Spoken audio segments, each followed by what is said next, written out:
Hello and good morning, everyone. We're just about to get started. I'm going to give everybody just a few more seconds to sign on. We have a nice full webinar today, a very exciting topic to discuss. All right, well, we can go ahead and get started. My name is Jillian Bender-Cormier. I'm brand manager with Bender Insurance Solutions, and we want to welcome you to another engaging BenderU webinar. We have partnered with ESM INSITE to cover Governor Newsom's executive order, which makes COVID-19 claims compensable under workers' compensation.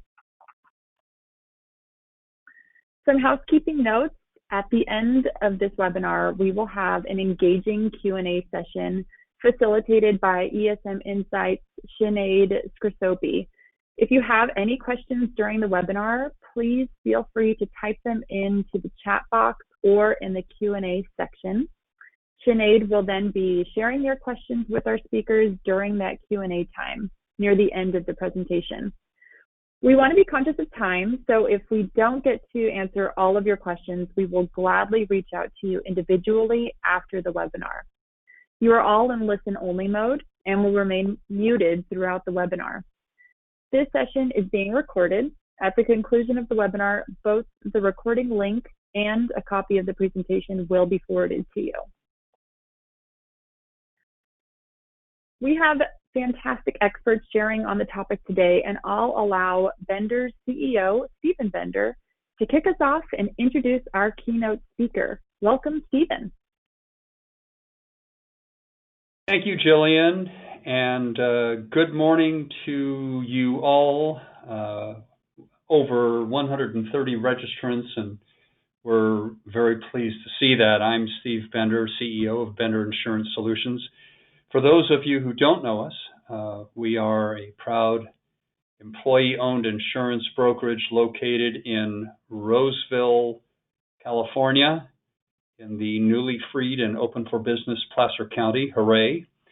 And I'm happy to say that almost all of our 55 employees have been able to work effectively from their remote locations during this time and continue to serve the needs of our many clients. My constant thanks to them. I want to thank you all for being here today, and for those of you who have had the privilege of attending some of our BenderU learning events, you know that education is one of the three pillars of our mission statement at BIS.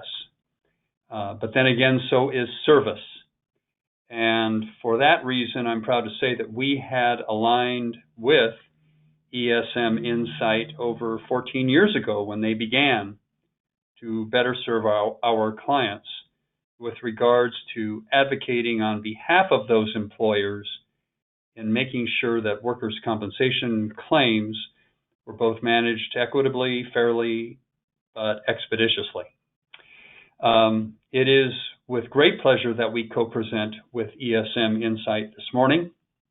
This webinar is on a very important, transformative, and maybe even provocative executive order by our governor.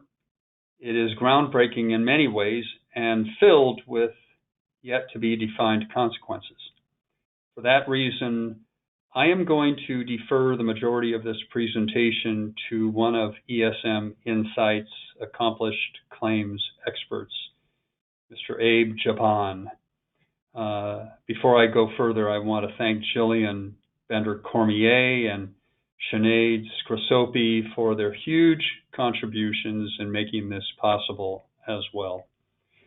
And now on to Abe. He is a senior workers' compensation claims advocate with his Juris Doctorate designation. He hails from Michigan, where he received his JD before moving to California, probably because he just wanted to have a more challenging, interesting environment to oversee and help facilitate workers' compensation claims. A little bit of humor there.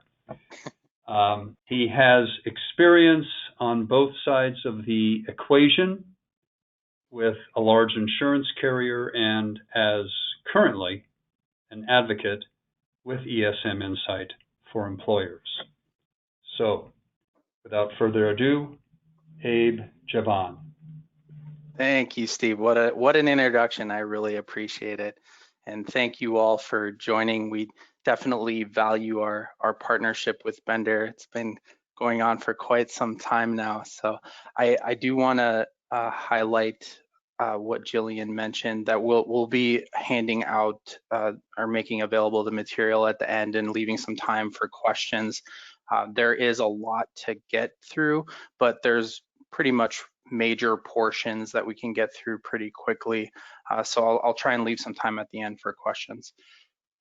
Getting right into the next slide, we'll talk a little bit about the agenda today. So as Steve mentioned, this executive order really is unprecedented in a lot of ways. We know that the executive order is coming through because we're in a state of emergency, right? The first executive order from Governor Newsom was the shelter-in-place order. A lot of counties have taken it upon themselves to further define that and take control over that. But this particular order, we're going to be discussing how it relates within the scope of workers' compensation. So how does this executive order change things? Which COVID-19 claims now are going to be compensable under the workers' comp system? Who's going to be covered? What, as an employer, are going to be your responsibilities, and how can you manage the claim should one come in? And lastly, how is this going to impact your XMOD, which translates into your insurance premium, something that's going to be really important for businesses moving forward. Let's jump to the next one. So high-level overview, Governor Newsom's executive order came through on 5/6. I want to highlight that this executive order, and executive orders generally, are temporary in nature. They did extend it the full 60 days, but they also retroactively apply it. What does it say? It basically creates a rebuttable presumption that COVID-19 claims are compensable under workers' compensation. That's a lot of legalese. Some of you may be familiar with what that means. I'll go into a little bit more about how you have a presumptive case and what rebuttable means. Who's this going to apply to? I'm currently working from home as well, so I'm actually excluded from this type of order. So I think it's easier to actually highlight who isn't covered. There's a common misconception that this is only for essential workers. Now, it's true that under the shelter-in-place orders, mostly essential workers are going to be out in the field, but keep in mind that this particular executive order extends into July. So we're going to see a lot more exposure as time goes forward.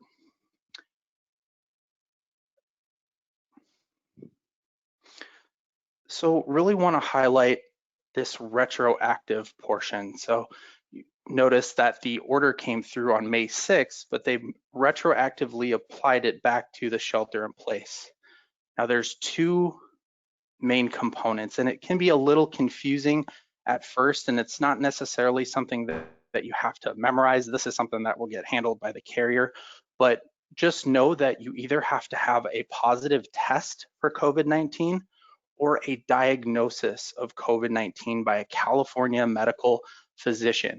And that has to happen within 14 days of performing work at the place of employment. Again, excluding people working just from home. So I wanted to differentiate what that means. Could you go back a slide? I wanted to differentiate what that means. A positive test, you could be diagnosed with COVID-19 and not have a positive test in conjunction with that. The only difference with that element is going to be if you just have a diagnosis as a claimant, you get an additional 30 days to get that positive test. Ostensibly, that's going to be for any delays in testing. Maybe there's a shortage. Time will tell. But right now, they have to have a positive test. And by and large, it's going to be within the first 14 days of the last time that they worked. Okay, you can jump ahead. So what does this order look like? The nuts and bolts of the order, there's a lot of big changes, as Steve alluded to. really they're shifting the burden onto employers here. The carriers now only have 30 days starting on 5/6 to investigate a claim. Well, what does that mean? A normal claim, if you file a normal claim being a non-COVID-19 claim in this case, is going to have 90 days for the carrier to investigate compensability on that claim. Check the veracity, take statements of different employees, possibly subpoena records or depose claimants. That is really an onerous burden on the employers, but nonetheless, that is the purpose of the order, is to shift this burden onto the employers so that there isn't a bunch of delays in benefits, and so that we're getting them the medical treatment that people need, and they're not worried about being out of work and out of a job and not collecting benefits. So with that, temporary disability is not automatic. There's caveats to this. So one is that there's no waiting period. So they wanted to remove any waiting period in California. Remember, there's a 3-day waiting period before temporary disability starts kicking in and counting days toward indemnity benefits. With this, and this is unprecedented, they're actually having people exhaust their sick leave before actually being eligible for temporary disability. And I want to make a very clear distinction here. We're not talking about sick leave that they accrued prior to COVID-19. I'm talking about the specific Families First Act that addresses coronavirus. So they have supplemental sick leave now. That should be utilized prior to collecting any temporary disability benefits. And at that point, they would start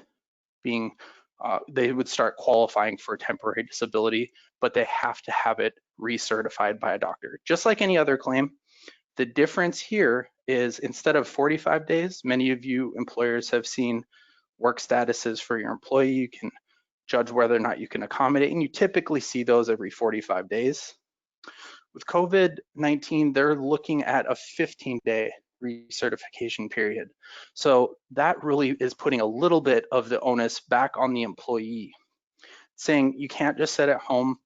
A lot of people are going to be asymptomatic or have mild symptoms, so they want them to check back in with the doctor, or at least get documentation that they can no longer work every 15 days. So once that occurs, then they would be exhausting their sick leave and then eligible for temporary disability if applicable.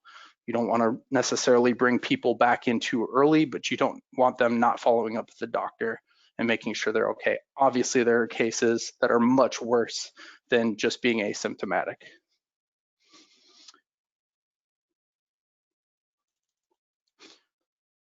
That brings me to the next point. There's a lot of legal terms, and some people are more comfortable with them than others. I want to talk about what rebuttable presumption means, specifically what a presumptive case means. I've basically outlined what that looks like. So the initial burden is actually on the employee, but it's not a difficult burden if you have COVID-19, right? If you have COVID-19 and if you've been to work within this time frame, then that's a presumptive case, right? And once that happens, the burden is now shifted over to the employer to effectively say, prove that it didn't happen at work.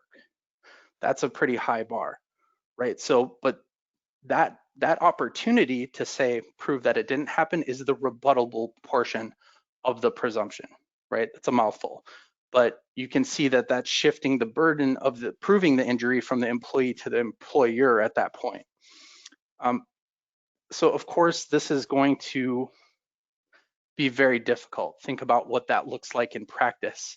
I've gotten questions before about, well, the cold or the flu isn't necessarily something that is, you file a work comp claim for it because you have the same exposure in the general public.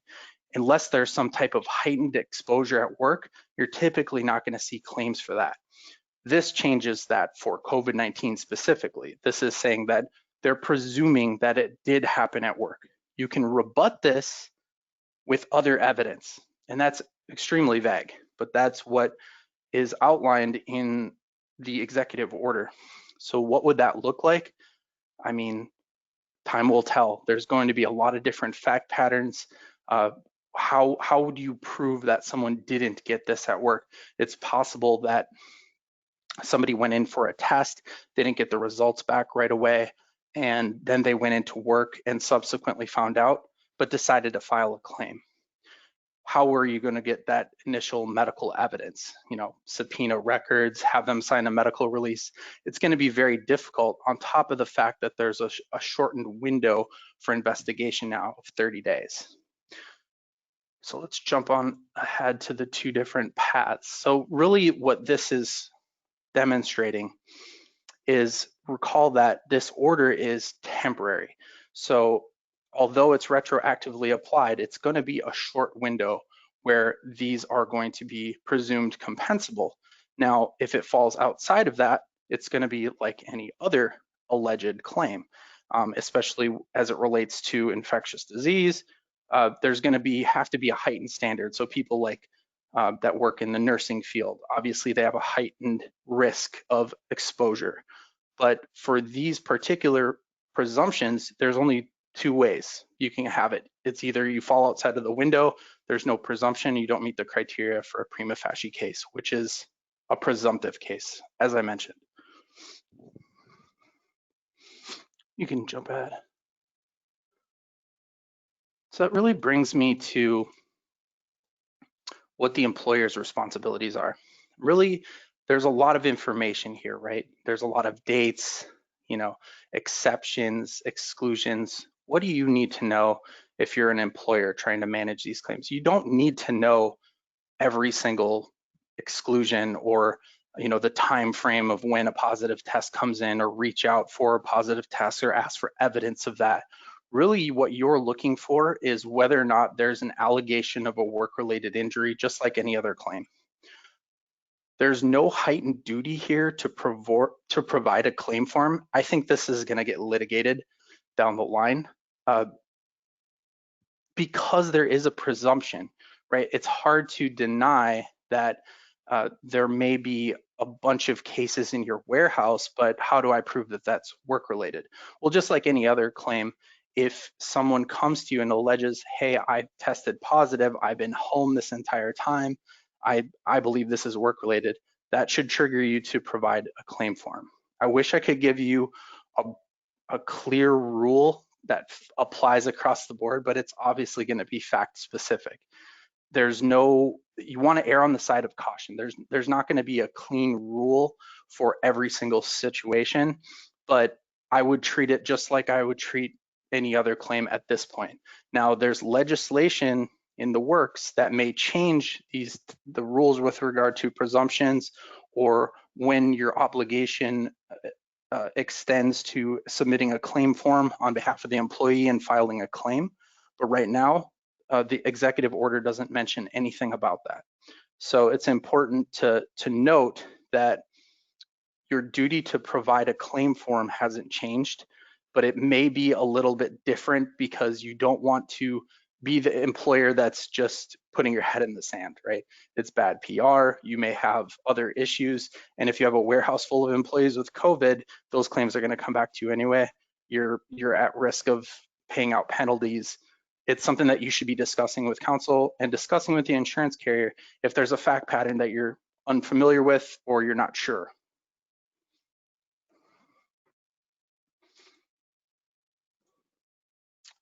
One other thing that I want to mention about the duty to provide the form, you want to be, the standard is really high, so you want to be judicious with handing out the claim forms. I mean, if someone is alleging an injury, just like any other type of injury, you want to make sure that you're doing your due diligence, but the standard to hand out a form is pretty high.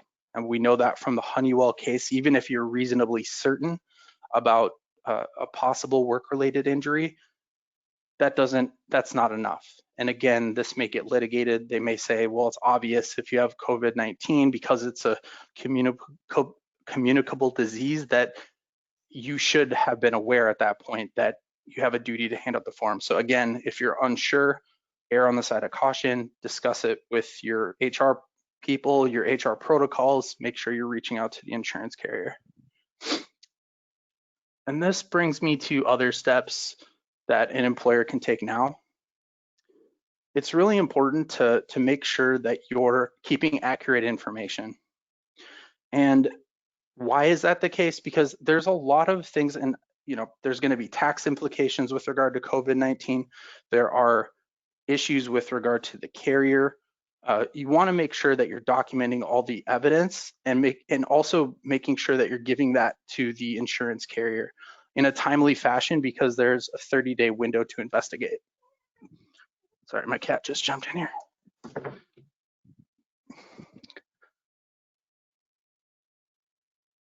So with that, you want to make sure that you're communicating with the insurance carrier to make sure that they can do their due diligence on their end to deny any claims if there's any red flags, any other issues that might arise. Obviously, this is putting the onus on the employer, so they're not looking to have a bunch of claims get denied. You really have to have some solid evidence, but it's not your place to adjust the claim. I see a lot of employers, they'll say that, well, this isn't a valid claim because it doesn't fall within this window. Well, if it isn't, then you want to make sure that you file it, because the carrier has to send out formal denials. And if they miss that time window, it's presumed compensable anyway. I've seen some really ugly claims, not even COVID related, that had that happen. So it's really important to keep the lines of communication open. You can pop the next slide.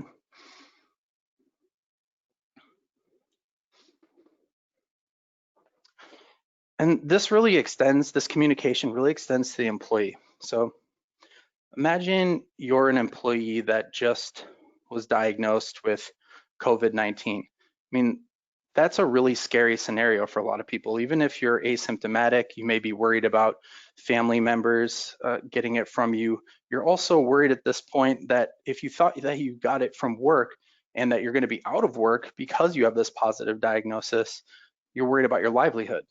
So you have to make sure that if somebody is alleging this, that you're communicating with them, letting them know the process from an HR standpoint, and making sure that they're comfortable and that the carrier is addressing their concerns timely. At this time, this is the beginning of this executive order. The insurance carriers might get overwhelmed with claims, so some of them may get put on the back burner. You want to make sure you keep that line of communication open.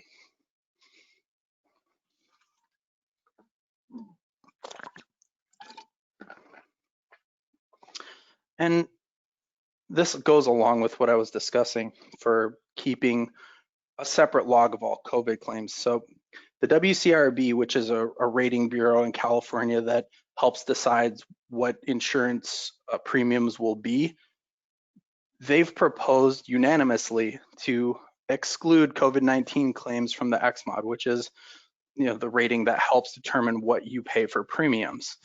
This is still pending with Insurance Commissioner Laura. However, I would be very surprised if it doesn't pass. So it's really important to not only keep track of it for insurance purposes, but there may be other purposes such as tax implications and business decisions that you need to make down the line.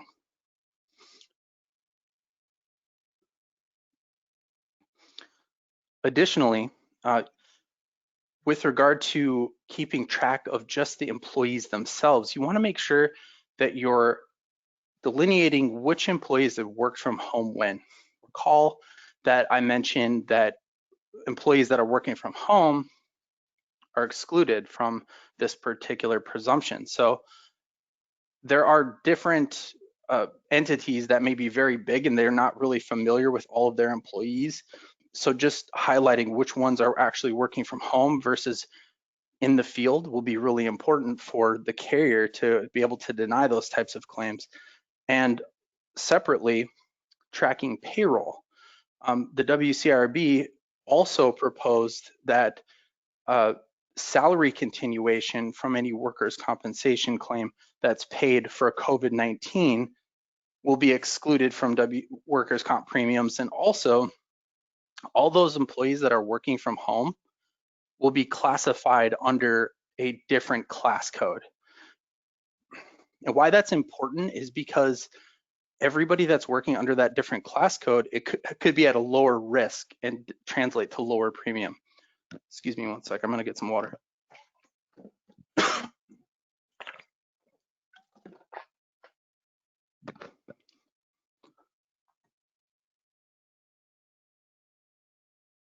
It's not COVID, I promise.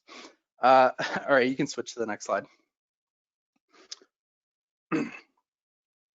So the governor's office has provided a lot of different resources for reopening. I know Bender also has resources. We have resources, which I'll discuss. But you want to be able to perform a detailed risk assessment, site-specific protection plan, be able to train employees on how to re-enter, making sure that they're ready for work. A lot of them have been sitting from home. If they have a physical job, you want to make sure that they're exercising and stretching appropriately before they come back to work so they don't get other types of injuries. And screen them, be able to screen them for symptoms. So there's a lot of different resources on the governor's site for these types of things.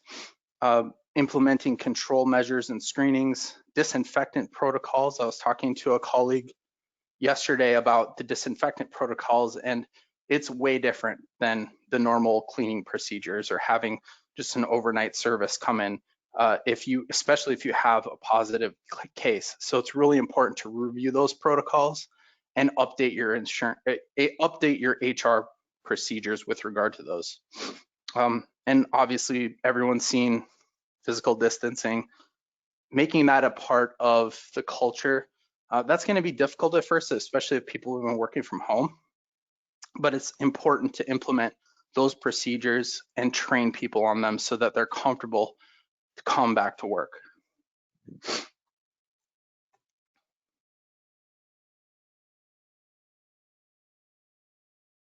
Great. So COVID resources, as I mentioned, Bender has robust resources. We have a link here as well for things varying from the exposure control plan, includes policies, training, procedures, forms. We also did a webinar previously on remote work programs. A lot of people are working from home, so they have different ergonomic policies, remote work program training. It's hard to show what the new exposures are from somebody working from home. When we did that particular webinar, we realized that all the exposure that is at the home, you have a pile of laundry, you have a dog running around that you can trip over, those are all now work exposures. So it's important to have a plan, especially in this during this COVID-19 pandemic, where you can extend those, especially if you're going to have people continue working from home. So there's not only exposure for having people come back to work, but also if they're going to stay at home. And finally, the return to work programming. We're going to be talking a lot about companies reopening. How do you handle that? What are the steps and the best procedures for doing that? We have all that and more in this particular link. You can ask for it from Bender, or you can get it at the end of the presentation.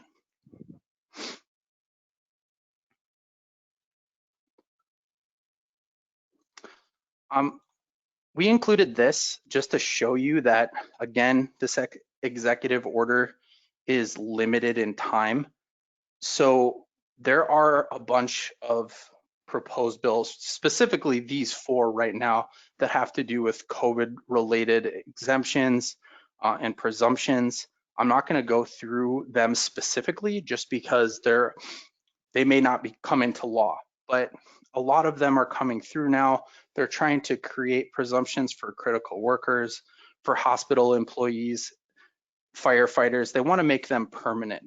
And so you want to keep that in mind, that you want to stay up to date on any pending legislation, because that could change or supersede this particular order or extend it beyond the temporary period.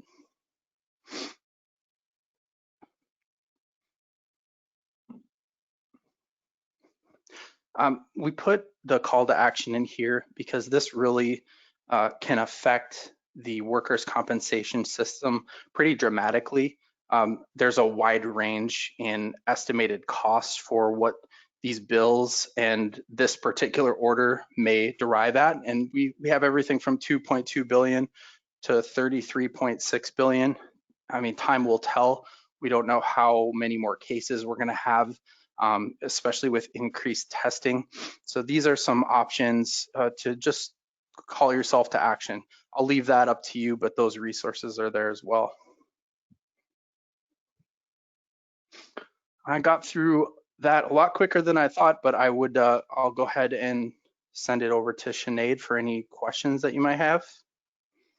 Perfect. Thank you so much, Abe. We do have 2 questions that I see so far. If anyone has any questions, feel free to put them into our chat box, as well as we have a question area as well that you can ask your questions.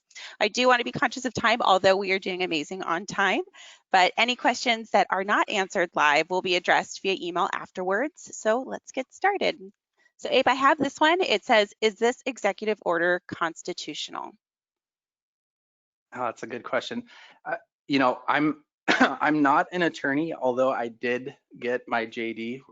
I'm still working on the attorney portion of that, but I have heard varying things from attorneys. In fact, I've heard totally separate and basically disputed elements of this.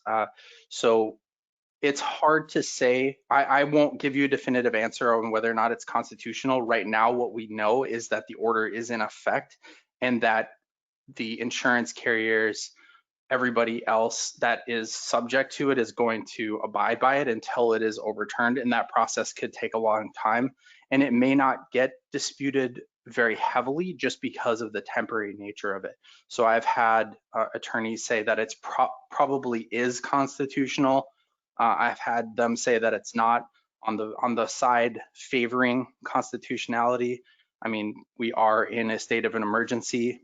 The Constitution provides that the governor has pretty broad powers for an executive order to repeal laws or statutes. So it's hard to say how that will play out. Again, we'll have to see, but that's a great question. We'll see, but right now we have to abide by what we know. Great. Okay, and then I have this one. It says, what if someone is using the office, but no one else is there? Is the claim still going to be accepted? Yeah, I think we're going to get a lot of questions similar to that, right? If I go into my office right now, I know it'll be totally empty. One of the things that you have to keep in mind with a presumptive case is really that is part of the rebuttable presumption that you can use as an employer to say, hey, this is evidence that they were there alone. Another element of that is if they weren't directed to go there. It's the same as if they were working from home. That's going to be a really small class of people, in my opinion. But I could certainly go into the office right now on my own, and I haven't been directed by my employer to do so. That would be where I wouldn't meet the criteria for the initial presumption. So it's a weird gray area, but definitely the burden is shifted to the employer once they establish that prima facie case. Good question. Perfect. And then we have another question, Abe, if you see in the box, it says, how does this apply for employers that are based out of California but have employees in other states?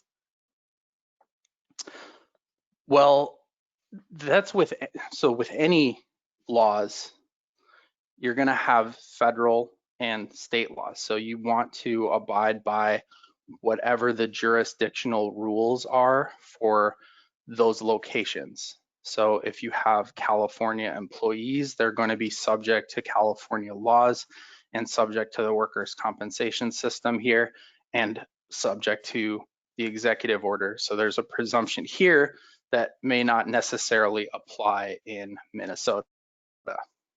So that is a great question, and also something that kind of leans into employment law.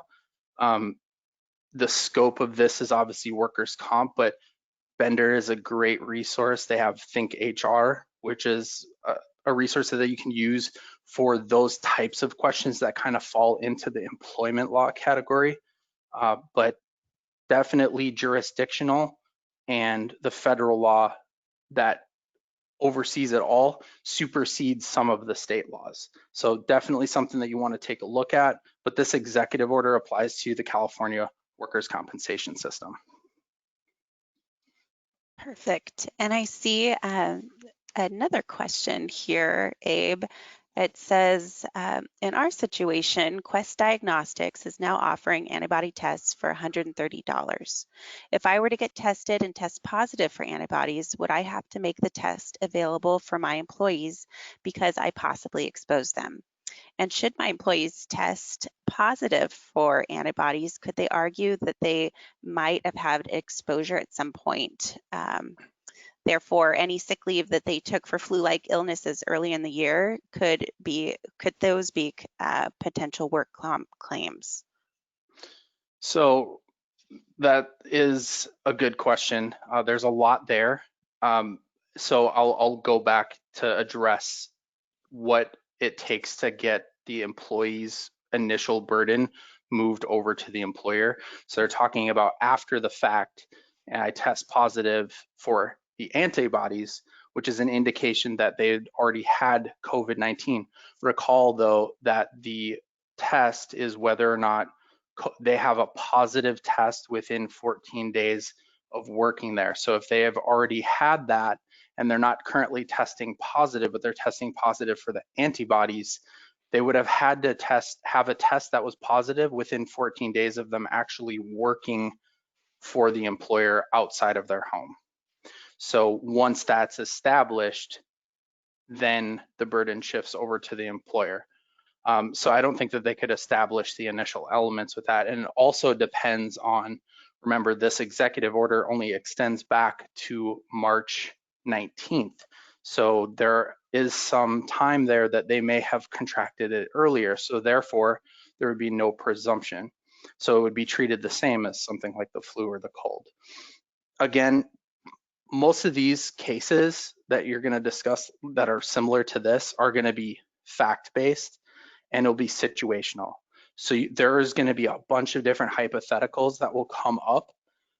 The key is for an employer, if someone is alleging a work comp injury like that and they're saying, hey, I contracted COVID, regardless of whether it's antibody or past the period or anything like that, the obligation is to give them a DWC-1 and file it with the carrier so that they can take care of it. They'll have their attorneys look at it, they'll have their adjusters take a look at it and handle it on their end.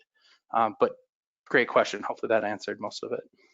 I'm assuming that we have another question about if it seems like it would fall in line with what you just said, but it says that if an employee's spouse tests positive and that employee comes to work and gets others infected, does the employee who brought the virus to work get compensation?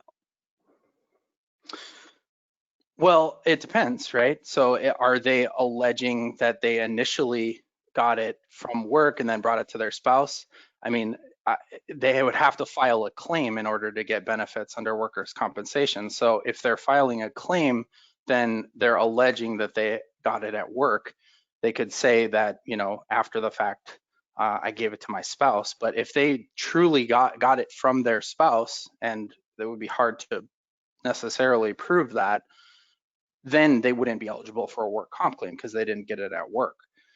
But if they are alleging a claim, then again, it goes to the framework of whether or not they meet the criteria, and the presumption is that it occurred at work, and you have to prove otherwise. And something like having their wife test positive prior to them returning to work would be evidence of that nature.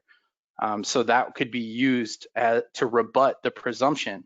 But again, getting the wife's medical records, subpoenaing those records, fighting that within the 30-day time window would be very difficult. But something that you still would want to give to the carrier, you want to make sure that the carrier has all the information they need to be able to adjudicate and make sure that they can handle it with their attorneys, handle it with their process, and send out formal denials if needed. but it's good to know all that background information because you're going to know your employees better than the carrier. So they're coming into it blind and really relying on you as the employer to say, hey, here are the facts. This person didn't get it at work. They probably got it from their wife. So those are facts that lend credence to be able to rebut the presumption. I still think that the bar would be really high to proving that. And you also have to think about what the exposure is too, right? Some of these cases, the person will be asymptomatic, the symptoms will be relatively mild, but then you're going to have the opposite end of that. They could have comorbidities or issues that lead up to death. So it's really important to gather all the information, really report timely if someone is alleging a work-related injury, and let the carrier do their work, stay in communication with them. Okay, so we have a few more that have come in, but I feel like you've addressed some of these questions already. As far as pre-screening, Abe, what is the stance on that? If it's showing that they're most likely going to put COVID-19 and it is compensable, the cost for pre-screening is quite heavy. Is that something that job sites should be doing? That's a little outside of the scope of workers' comp. That's more of a safety measure that you could definitely implement. Of course, this is affecting businesses cost-wise in a lot of different areas. I definitely understand the concern. I don't know how you can alleviate that. It's not the case that currently that they're requiring people to do pre-screenings outside of possibly thermometer, making sure even employees self-screen if you're not feeling well. Be comfortable with allowing them to call in sick or err on the side of caution. But there's really no great answers with the associated costs and how to handle that down the line, especially as we don't know how it will be impacted in the future with all the potential cases that may still be out there. Perfect. And we have another one that says, for those in healthcare with the proposed bill, this will be a big impact on their claims. Any recommendations to reduce claims?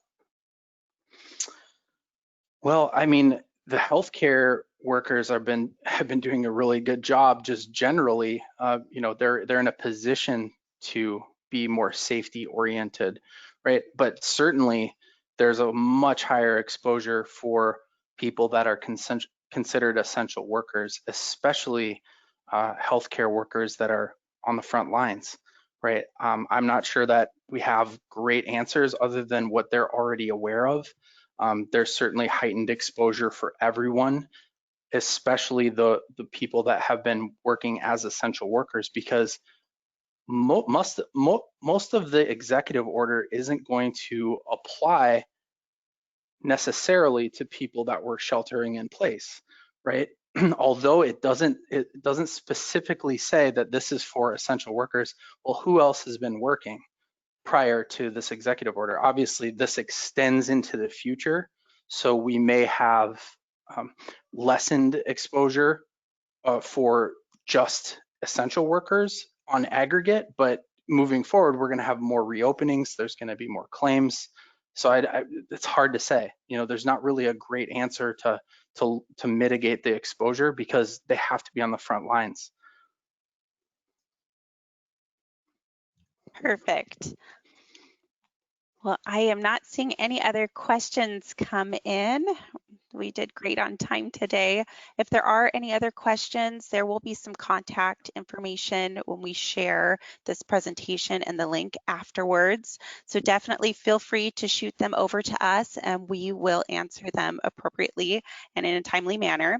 So I just wanted to say on behalf of Bender Insurance Solutions and ESM INSITE, we want to thank you for joining today.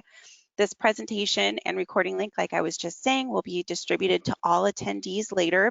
We'll close out with that for now. Everybody have a great rest of your day.